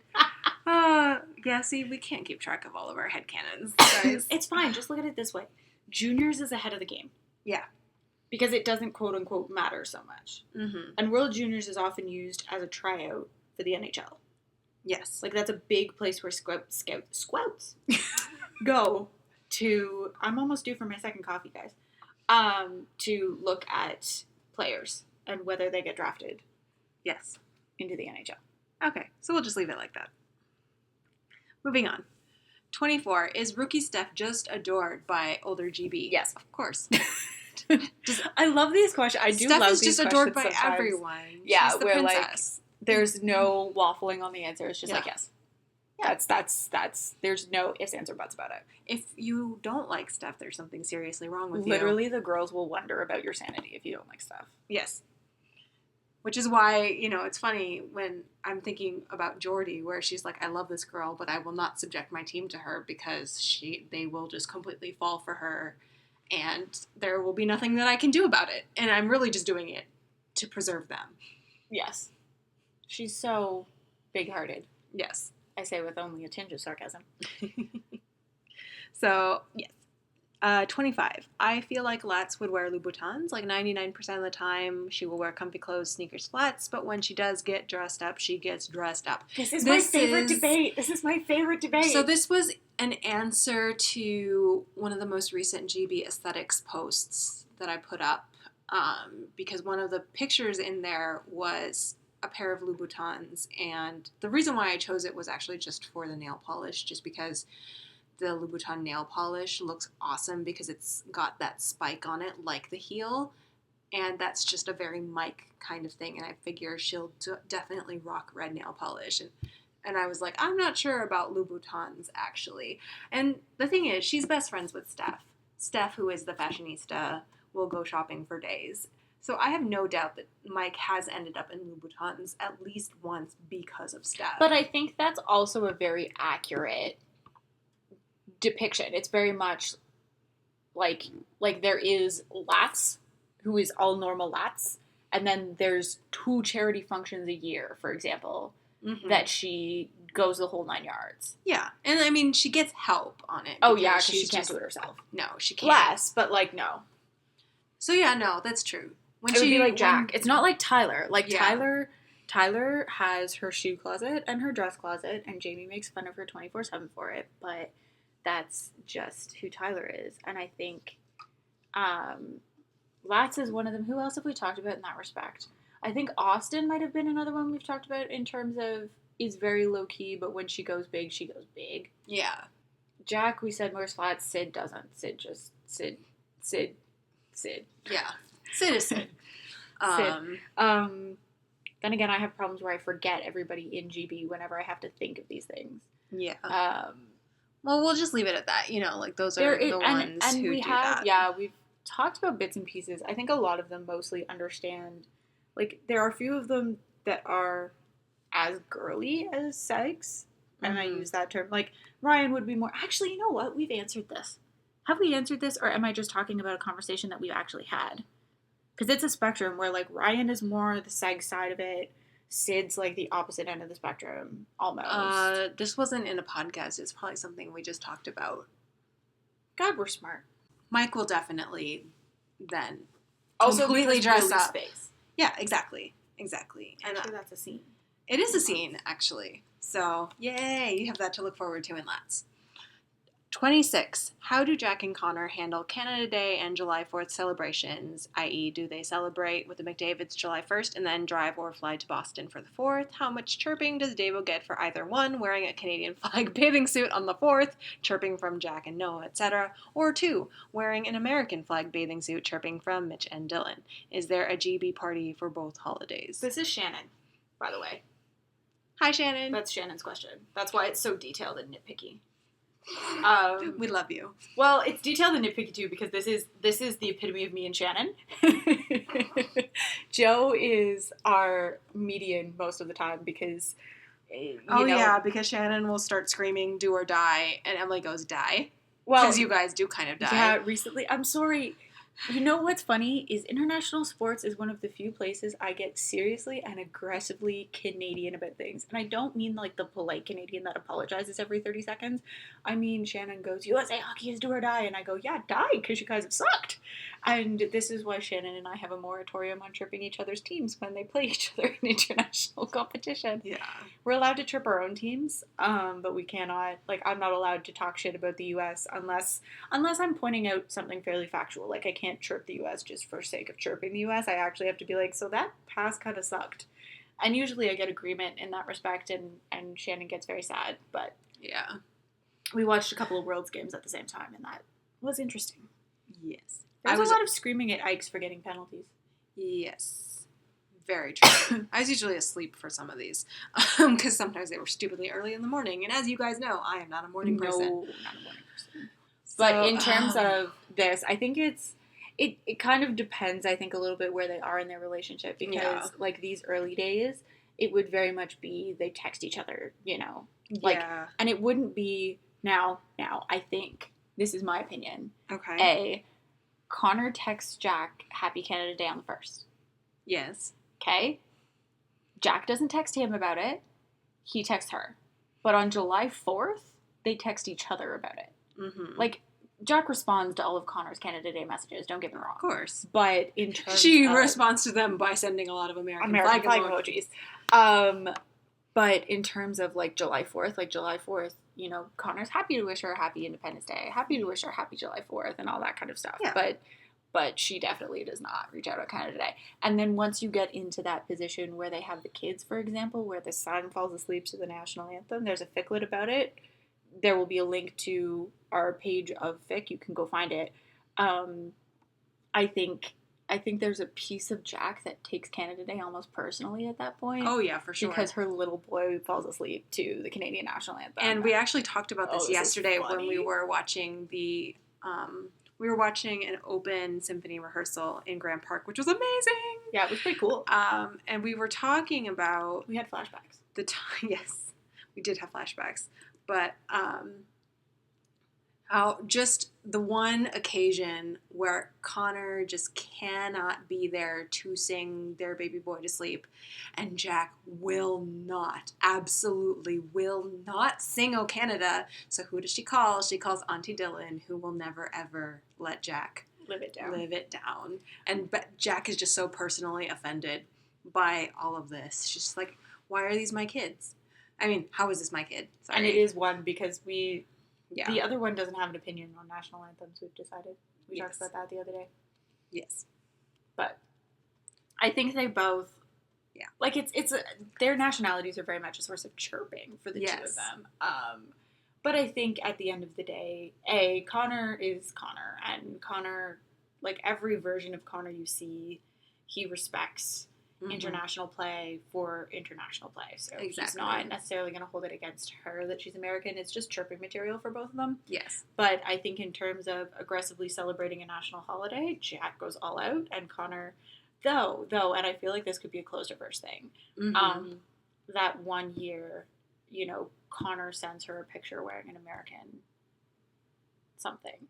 I want to say boxers because it's close reverse and that's all not safe for work rated. So yeah, like it's like the one day he tweets a picture of just like his thigh in American flag boxers. And yeah. I don't know, maybe that's one of the years that they get to celebrate together, so they're actually together, and then Jack jumps his bones because that's what Jack does. Her bones. His bones. Closer is the opposite. Oh yes, my God. Guys, did I mention I'm due for that second coffee? Okay, well, either way, though. Well, yes. then, that no, works there will even be better. jumping. There will be works jumping. even better, though, because that means Connie is wearing a pair of his American flag boxers. Yes. So, there you go. There's your headcanon. Okay. The next question is, what does Jack's family know or think about her relationship with Connor, and did she tell them? When did Connor tell his family? Either from the timeline of the recent fic where Kelly and Jack dressed together before the NHL awards or the original canon. Okay, I have my thoughts about this. I'm not, and I told Emily about them too, so hopefully we'll jive on them. If not, we can chat it out. So during their whole rookie year, the parents don't know what's happening. No. But for sure, Jesse and Cam know because siblings. And I think to some extent, Connor's family knows that he has a crush on her because boy cannot put the heart eyes away to save his life. So What a dumb. I know, he's so dumb. That's my thought anyway. And I guess I think I'm pretty similar in the sense of I think their siblings definitely know first. I think their siblings, like, they know their siblings well enough. You know, Jack gets on the phone with Jesse. Yes. And it's like this whole big extravaganza thing where, like, Jack's bitching about something Connor's done or the media or something, and just kind of sits there for a second and goes, oh my God. Because she knows her sister, right? And I think for Cam, like your point, right? Connor can't put the hard eyes away. So Cam definitely knows because Connor's just dumb. so I dumb. think the other thing, though, is so dumb. I think the other thing, though, I think Kelly figures it out first. I think in terms of the parents, it's Connor's mom that figures it out first. And I think that on a very selfish level because I read The McDavid Effect, and one of the little anecdotes is about how close he is to his mom and about the way their relationship works. Okay, so honestly, I wouldn't... If you're a true sports fan, that book is a bit sketchy. But if you want a really interesting anecdotal look into the Oilers and Edmonton and the regentrification of the area around, Rogers Place, there it is. There are 3 Rogers, for those of you who don't know. There's the Rogers Centre in Toronto, which is the Skydome, go F yourself. There's Rogers Place, which I do believe is the Edmonton Oilers, and then there's Rogers Arena, which is the Canucks. I really hope I got that right, otherwise that's kind of embarrassing. But there's a neat little story in there that Kelly tells around how they used to chat in the car because Connor is actually a very emotional person, as according to his mom, and like he just keeps it all in, right? Well, it makes perfect sense because, you know, he's hockey Jesus and everything like that. But it's a really cute anecdotal look into McDavid's kind of first year, his injury too, which is really cool. So in terms of the story of Connor McDavid, it's really interesting. Don't read it as a nonfiction if you want to like learn something. You'll learn about Oilers history, but so I think Kelly is the first parent to figure it out. Yeah. And I think that's just by virtue of the fact that we don't know that much about Jack Eichel's family in real life. Like, we know from interviews that he's pretty close to his sister. So, I mean, that is definitely something that is going to come into play with this entire situation. But yeah, you don't really see much of on social media or anything like that about Jack's parents, whereas you do see way more of Connor's parents, and therefore we have more of an educated guess about how exactly that would work out. And it probably just works out that, she's watching all the World Cup of hockey stuff going down, and she's like, I know my son, something's happening. Like, Assuming it even takes that long, eh? yeah. Like, I don't know. I think it's one of those things that even depending on how we see the timeline of his injury, if she'd know when he goes back to Toronto after the injury.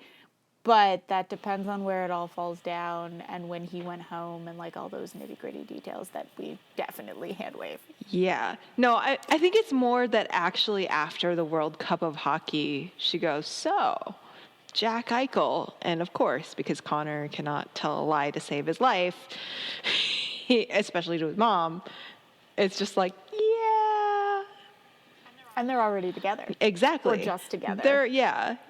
He probably takes her to meet his parents at the end of the World Cup of hockey. Please excuse me, I need to go to the dentist for those 8 cavities I now have in my mouth. I mean, he has to. He just has to. Glad we had that talk. I think that's, therefore, Kelly and Jack aren't necessarily close per se by the time you get around to the NHL awards. And that your story. But I think, and I don't know if the family really has an inkling about how deep it goes and how quick it got that deep is the other part of it, I think, is it's really easy to shrug it off as friends to lovers, right? Or just Sure. they're buds that are sleeping together. They're not like head over heels in love, this is forever kind of thing. And I think to that point, again, you're looking, Jessie's the first one to figure it out. Like, she sees them together and she goes, this is dumb. This is ridiculous. And I don't know, she meets Connor for the first time, like in person. And their first big conversation after they're together is kind of like Jessie doing one of those chin hand things and going, so when are you going to put a ring on it? Like, she knows right off the bat. Oh, yeah. No, she does. Because, yeah, like we said, she knows her sister. And gosh, she just sees it in her face. Even when Jack's trying to do that, like, I'm so grumpy gaga thing. I think because she sees the way Connor just dotes on her. Mm-hmm. And it's not the big things, right? No. Like, Connor's perfect. We've had this conversation, and I think we've probably mentioned it 100 times in other podcasts. Connor lets Jack do her thing because she's Jack, and I don't know, you don't want to get in the way of that. Are you stupid? Yeah, and Jack's just gonna do it anyway. Case in point, real life Jack Eichel. Can I step on this thing? Whoops. Too late anyway. Oh, that was funny. Which I think is Connor's point of view too. It's just like, oh, it's Jack. Exactly. And that's probably what just really makes it all ping in Jessie's head. She's like, 27. We know GB versus Jack and Connor have kids, and you've mentioned Jack's concussion baby, but is it a career-ending thing, or does she end up coming back? No, it is not career-ending. No. It is just simply, this is something that we've talked about and needs more research. But basically, Jack gets a concussion. She's out long enough that she kind of goes, well, I'm out let's do this this. long, might as well. And it does, we are going to have to research it in terms Yeah. of concussion symptoms and pregnancy and how they correspond and kind of what that would mean for Jack. But I don't know. I think that's a really neat thing to be able to explore if we can make it work right. Exactly. Which would probably just involve me asking my mom, because my mom's a nurse. Yeah. So. Yeah. So. But no, is it career ending? Not at No, all. You can no. bet that Jack comes back better than ever. And then has So, mom power. Yeah. Not dad power. Exactly. Aww. Well, no, it's like you think about the women's soccer players who, Or Mickelson is the big story out of the Mickelson BMW or the Wicks. Or Wicks. Wicks, yeah. Geez. But I'm also just thinking of U.S. soccer. Rampone was like, that's a huge one in terms of having babies, coming back, and still being able to run everyone else to death. So, and being like almost 40, I want to say, before she retired. So, yeah. It's She not totally- career ending. It is not career ending. 29. Which of the upcoming stories are you most excited about? Oh, that's hard. That is really hard. So We're always excited about our stories in one way or another. So if we're talking 2018, the ballpark is, and this is the ballpark, so don't hold us to this by any extent of the imagination. The ballpark is Latz, Clarissa, and Austin. No. Yeah. Latz, Austin, and Mel. Oh, did we put Mal instead of Clarissa? Yeah, I think chronologically. Yeah, chronologically, but I think I was thinking Clarissa because you've been so excited to write it. Yes, but I think for me, I'm just thinking chronologically wise. Okay, so either way, we're probably looking at Matt's and Latz. For sure. And then the third one apparently is a little more up in the air, which is fine because we're not sure where we're going to be at that point. And if Clarissa pops up too much in Austin, we might end up writing Clarissa by accident. It's true, because that is definitely a headcanon that Mitch is like, you two will love each other. Mitch just wants everybody to be friends. Spoiler alert, they do love each other. Yes. Because Mitch is not wrong about these things. So but if yeah, I were to pick out of those, like, Yeah. I'm really excited to write Austin. Yes. Because I think the narrative we want to explore and the thematic things that we want to explore in that are going to be, it'll be the first real discussion we have in terms of fic around how the media influences the women's lives. Because we didn't really, like, we talk about it in Jack, I guess, in the sense of the rivalry narrative, but yeah, we talk about it a little bit in Tyler too, but in not terms of really. the and this is very Boston. much the Phil Kessel, right? Yeah. In terms of the Toronto media is known for being just brutal. I mean, go back and Google Austin Matthews on frickin' Sportsnet and see how many different articles there were during that 15-game slump about how has Austin Matthews hit a wall and all that kind of stuff. And we'll really get to explore that, which is cool. Mm-hmm. And then the bonus now is that Austin Matthews went on to break God knows how many records on a team of rookies who broke God knows how many records. Mm-hmm. And so it's going to be really, really neat, I think, to play with some of the friendships on that team too. Like how she gets in with Freddie and how Freddie takes her under his wing. Kadri is going to be just great to poke and prod at because there's a great video. Mo deciding that he's team dad. Oh, God. And Gardner being like, you're not. Just stop. Please stop. Yes.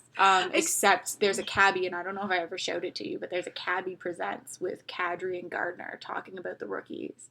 And number one, yes, there's I've seen Guards it. with his arms out like, I Yes. just have a lot of wingspan to love them. And you're like, Yes. Guards, you should not be trusted with a rookie. And I think Kadri said Mitchie was the one he took under his wing, but I think basically everybody took Mitch under their wing. Like, I think Mitch just does that. Like, he's just that kind of person. Mitch is so easily adoptable. Yeah, because he's just that happy kind of a person. So I'm really looking forward to exploring a lot of the intricacies in that, especially as a Torontonian. And I said that to Joe yesterday, that I was a little sad that we're keeping our hole in our Chicago shaped universe because there's so many cool things we could make reference to in Chicago that unfortunately we won't be. And that's a hard line for us. But it'll be fun in Toronto, especially having Mitch, for example, who grew up in Toronto. So being able to, do a few touristy things, go to a few landmarks, and Austin's ship buddy that we're not revealing. But you guys should have figured it out by now. Some people have, some people haven't. There are enough hints in what we've written so far. I don't know, because it's only in Communication Baby. It's in ASG too, but we haven't posted the 2016 one yet. It will be clear after ASG, for sure. But her ship buddy has also spent a lot of time around the GTA. Well, a chunk of time around the GTA. So it'll be really cool, I think, to kind of poke and prod. And then you're looking at her on a team of GTA babies, right? Carter Brown is from the GTA. I want to say Hyman too, but I think I'm... Brownie, Marnes, and I think it's Hyman. Because there were 2 or 3 rookies that are all from the GTA, which would be funny. Yep, Toronto, Canada. Yes. So there you go. You've got 3 of the people who are pretty damn close to Matt's from the area. So I'm looking forward to that a little bit, being able to explore it. And we've said this, I'm super looking forward to Clarissa. I think it's just, there was an earlier podcast where we were asked who do we relate to the most, and I would say that out of all the girls in GB, it will probably be Clarissa for me. like, from a background perspective, because we're both from immigrant families and have grown up in North America. And also just, I don't know, there's something about the headcanoning that I've come up with in terms of who she is And what she what likes. motivates her and what she likes. It parallels me to some degree. She's way more outgoing and bubbly than I would ever be, but yes, I'm most excited for Clarissa. Question 30, conceal me what I am question, which was She's the Man. I knew that nobody knew, not even us, that they wanted until it was written. Well, no, what happened was I was rewatching She's the Man, and then I went, so, this. And that was an accidental write. It was totally accidental because I watched She's the Man and then word vomited. And then I think we ended Most up of it. actually cleaning it up in the better part of 2 weeks. Exactly. Like, McGregor does that, though. Yeah. Like, oh my god, because I think Connie, too, really, if we wanted to apply ourselves to Connie, we could totally knock that out in 2 weeks and call it a day. Don't look for that, though. No. No, because we're not allowed, if it's not GB, we're going to surprise you with when we post it. Yeah. That's the rule. Exactly. So, GB the is rest of the question is, so for Conceal Me What I Am, do they both go pro? Does Jack go NCAA? Do they have an epic romance for the ages and a terrible lot of explaining to do to their children 20 years down the line?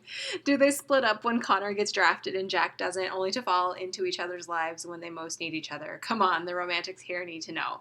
Oh my gosh, this is something we hadn't thought about whatsoever. Well, just what happens to Jack and Connor after that story. They're an epic romance for the ages. What are you even talking about?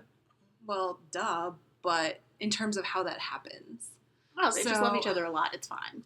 Yeah, I don't think they would ever split up. I think Jack absolutely goes the NCAA route and ends up playing for the NWHL. Yeah, I think that one in particular is a lot more normal, is the word I'm going to use, in terms of traditional paths to professional leagues. Yes. And Connor does... Well, he probably does get drafted. Connor ends up in the NHL. Come on. Yeah, no, he does. I'm just saying he doesn't go the NCAA route. No. He'll get drafted after high school. Yeah. He just won't have done the whole juniors thing. He'll be like Middlestead this year. Except with way more gym time. Yes. Oh, baby. Anyway, that's a different story. So yes, that's basically what happens. Yeah, I think Jack so. goes NCAA, then NWHL. Connor goes into the NHL, and he probably still goes to the Oilers. And yes, they have a lot of explaining to their children. They do. Mommy, Daddy, how'd you meet? But we also have, but for GB though, our theory is one day the kid playing hockey ends up getting a McEichel jersey, not even close to understanding the implications of it, and everybody laughs themselves sick. Yeah, because the kid doesn't understand this idea that Mommy absolutely hated Daddy. I feel like we've had that discussion in another podcast, though, too. Maybe. If I get ambitious, I'll find it, because I can't remember at this point sometimes how many conversations we've actually had versus how many conversations have actually made it into a podcast. I can't even keep track of what I've told Shannon. So yes, in terms of what NWHL team Jack ends up in. I mean, she could end up in Boston. She could end up in Buffalo. It's down to those two, though. Like, I don't. Yeah, I know. She wouldn't be. She wouldn't be Connecticut. She wouldn't be New York. She would absolutely be. And that's no like offense to either team. It's just, I don't know. I just think it's a thing where like that's just how it falls down. I'm just gonna say she's gonna end up in Buffalo. She will be on the Buttes. So sure, let's go. I like it. I just love the idea of her and Halsey. That would be such a great dynamic. 31. If there was a magical transformation fic, what animals would Sid and Gino turn into? Gino's a bear. Gino's a bear. I've sent Emily multiple posts on Tumblr of bears doing ridiculous things, and I'm like, that's Gino. Yes. Sid, did we? I don't think we've ever chosen for Sid. I want to say a cat. Yeah. Like a black cat, honestly. Yes. A little bit sassy. A little bit adverse to human contact, but when she wants human contact, it's like she will come to you. You can't get her off. Yeah. Also, take a moment and picture a black cat on top of a giant grizzly bear. Yes. You're welcome. Yes, because we talked about for the Leafs how Matt Martin also is a grizzly bear. And then what did Mitch transform into? Was it like a gerbil? Something goofy. No, I don't think it was something that Flying small. squirrel? Maybe. But I don't think it was something that small. And that objectively, like, that completely irritating. Oh, okay. Like, I feel it was something a little less irritating. I don't remember. But it's that same thing about finding, like, tiny animals. It might be a flying squirrel.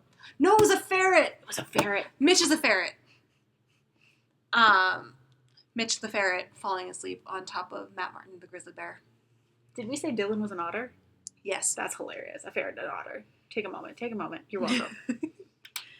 32. Undercover married AU, where your OTP have to investigate a corrupt marriage therapist by going to relationship counseling together. I saw this prompt and automatically thought of how great it would be with girl Connor and then Jack. So, of course, my second thought was that you would appreciate it too. We always appreciate AUs when it comes to McGeigle and Stromarner.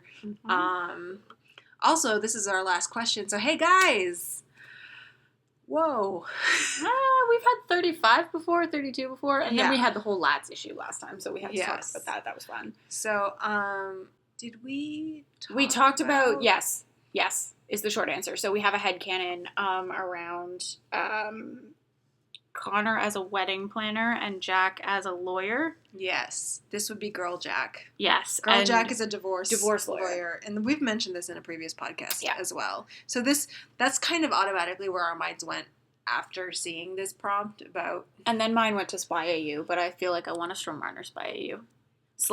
/ one day, because there are at least 3 book-related AUs in our Google Docs right now. I'm going to decide that we're going to write a Spy AU, and you're just going to have to deal with it. That's fine. That's fine, because the way she pitched it to me was Man from U.N.C.L.E. and I died. Yeah. But that's so true. Because... Just the dynamic. Did you forget? Just the dynamic. Yes. But by dynamic, we mean the Gabby Ilya dynamic from Man from U.N.C.L.E. So, it's fine. We'll get there. I don't know. I'm not feeling particularly case-picky right now, so Yes. it's like, nah. Yeah. No, we tried to go into some of the other AUs besides Connie, and it just was not working out right now. No, I went to my cottage and word vomited, 3,000 to 5,000 words of Connie? It was just stupid, guys. Like, it was legitimately just ridiculous. It's like a present. It's great. I went to my cottage. My cottage is great for writing, for some reason. I think it might be just the abject and complete cut off from internet access. Like, I don't have Tumblr on my computer. I don't have my messages coming in on my computer. I have to get them on my phone, and schedule. Signal is sketchy, and my cottage is great for writing. Yes. So yeah, all the AUs. Except no, because... I mean, headcanon us all the AUs. Like, Yes. we're here for that, but we have... Yeah, this We is say where it 100 Emily times. puts her foot down. Because Emily puts her given- foot down on AUs. That's accurate. Because given free reign, I will do all the AUs. Because I love AUs. AUs are fun. I know, I'm just saying that writing-wise, in terms of our individual profiles and things, mine is mostly AUs. Oh, I my very God. rarely write canon verse things. But that's fun. Like, I remember writing an AU for NCIS LA. This is a total sidebar, guys. So, like, if you really want to hit stop, go ahead and do so. Please don't. But, like, that's up to you. I remember writing an NCIS AU, and the fun part about it, and it's true for the MCU BAU verse, is how much of the character can I keep real when I move into this alternate universe. And that's the most fun part to me about writing an AU, is being able, like, the Bucky Nat for BAU is as much of their storyline as I could fit into a modern-ish setting that still fit with BAU. And I was so proud of myself when I finished it, because I felt like I had done so much in terms of keeping their storyline as far as I knew it very straight. So she was excellent at that, you guys. I'm so proud. If I had to pick a story that I've written individually that I'm exceedingly most proud of, I'd probably pick that one. Again, if you're curious about this stuff, come log in, send us an ask, and we'll respond privately with the links to our stuff. Yeah, and we're more than happy to do that. Yeah. But otherwise, that is this very surprise kind of podcast. And we want to say thank you, obviously. Your support means a lot. We've grown a lot in the last year in terms of followers. Oh, yes. And it's been mind-boggling. It's mind-boggling, and it's amazing. And Joe introduced me to the extension, the XKit extension that is your tags. You can see your tags in your activity page. And I gotta tell you guys, we do look. We look and we check and we read tags because we then text each other with all the tags. So we know, what you guys are saying about the players and stuff like that. And it's been an absolute joy to be able to do this. And I say this every time, but this, for me, is such a really cool experience, especially for somebody who kind of really only got into hockey a couple of years ago. And I've learned so much, and it's been so much fun. And part of that is you guys. Part of that is definitely you guys. I mean, we wouldn't be able to do this podcast without people sending questions. And there's a lot of stuff, too, that you guys will send us every once in a while that we haven't thought of. And they're not things that we've considered, and sometimes we then end up actually folding them in to something else because we just hadn't considered it before. So never hesitate to send us a question. Never hesitate to shoot us a note or a message or anything like that. Yeah, we love hearing from you. We love hearing 100%. From you. And there's definitely... And we don't bite, so... No, like there's a couple of things that we don't like to touch, obviously, and there's a couple of things that we're very careful about how we deal with them because we've chosen a particular path with Won the Trade, and we want to make sure we keep it that way. Yes. But I think at the end of the day, Won the Trade is a fun place for both of us. It's an escape for both of us. And part of that has been you guys being so excited about everything, excited about the gifts we put up, excited about the writing we do, excited about these podcasts. And it's fun. And it's great. It is. And I've met some great people because of this blog, and it's amazing. Ditto. So, on that note, we are going to go say goodbye and apparently go shopping. All right. So, it's been fun, guys. Thanks again, and we'll see you next time. Bye.